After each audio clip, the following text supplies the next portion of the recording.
Hay mga kasawi, magandang umaga sa inyong lahat. Kamusta na po kayo? Mag-iingat kayo palagi kung saan po kayo naroroon. Ang ganda ng ating tatalakayin ngayon at request ito ni Ariel na ito daw po ang ating tatalakayin para maraming mga kababaihan at kalalakihan ang makaka-relate sa topic na ito mga kasawi. Ano ang tatlong rason na bakit may pumapatol na isang babae sa matandang mayaman na lalaki mga kasawi? Ang una nating rason mga kasawi is dahil sa pera.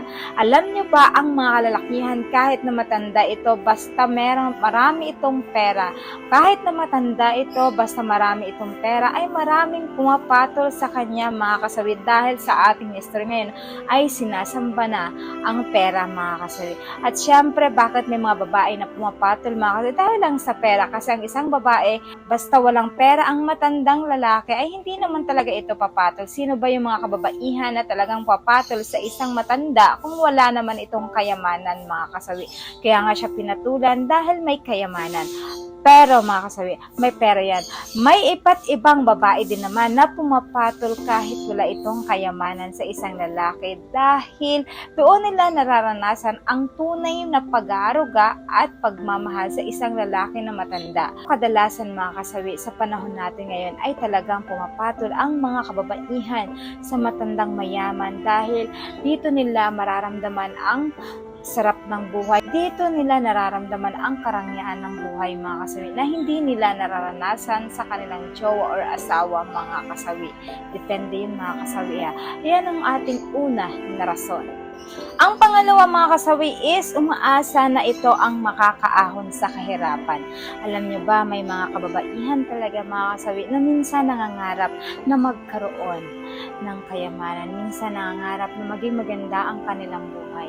Kaya minsan kahit na matanda ang naniligaw sa kanila, matandang mayaman ito mga kasawi, alam mo ba na mas inaano na nila ito, sinusunggaban na nila kasi para sa kanila, ito na yung chance para makaahon sila sa hirap ng buhay mga kasawi.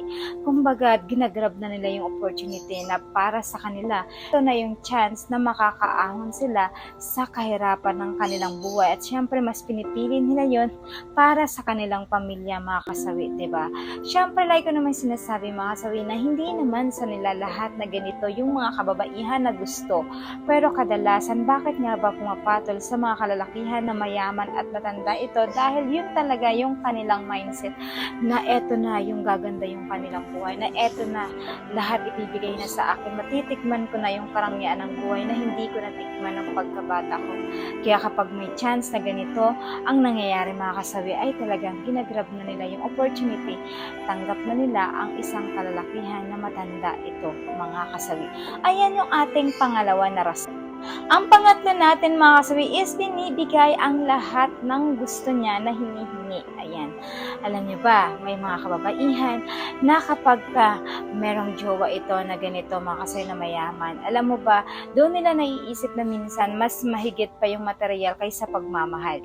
Kasi minsan sabi nga nila, ang puso ay natuturuan kung paano at sino ang dapat mahalin. Basta ang mahalaga, ang utak ang nasa isip, wag puso palagi.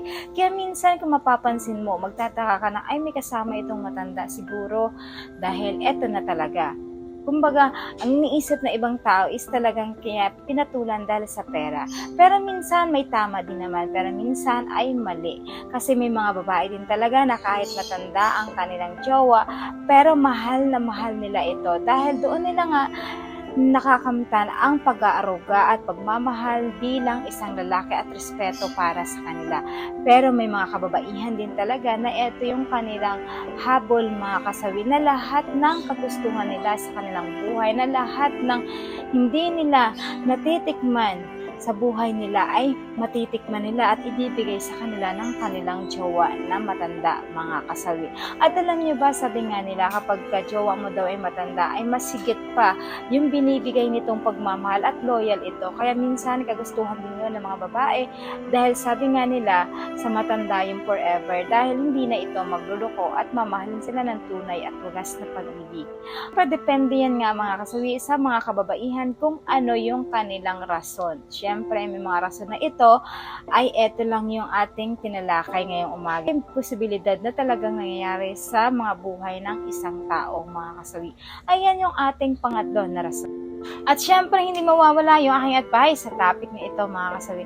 Sa lahat ng mga nakakaranas ng ganito, syempre, sabi nga nila, ang pag-ibig ay wala itong pinipiling edad. Wala itong pinipili kung mayaman man ito o mahirap.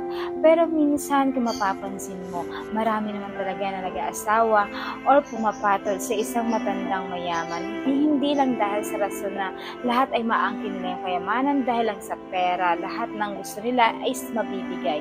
Pero minsan may nakikita kasi sila sa mga matatanda na kaya minsan kung mapapansin mo, mas malaki yung gap ng isang lalaki dahil doon nila nare-realize ng isang babae na yung napapadama sa kanila yung sobrang pagmamahal sa kanila, yung comfort, yung naandyan kapag kakausap mo, naandyan sa kanila kapag may problema sa kanila, higit sa lahat ng mga reason na pagmamahal na hindi nabibigay sa kanya sa past in relationship ng isang babae ay doon yung nakikita, mga kasawi.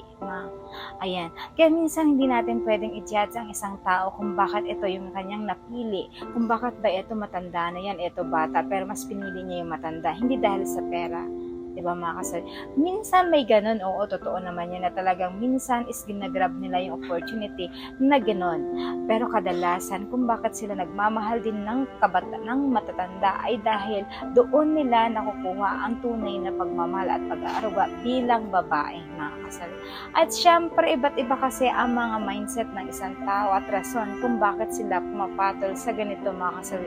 Pero syempre, lagi kong sinasabi na hindi natin sila pwedeng i-judge dahil may kanya-kanya silang rason kung bakit sila pumapatol sa ganitong mga matatanda na mayaman, mga kasawi.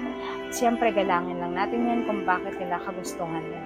At siyempre, yan lang yung aking advice, mga kasawi. Maraming salamat sa patuloy na pag-suporta niya sa akin, sa walang sawang pag-share at pag-comment. Sa mga hindi pa po nakapag-subscribe, mga kasawi, pwede na kayong mag-subscribe, pwede na rin kayo mag-follow para updated kayo sa topic ko araw-araw.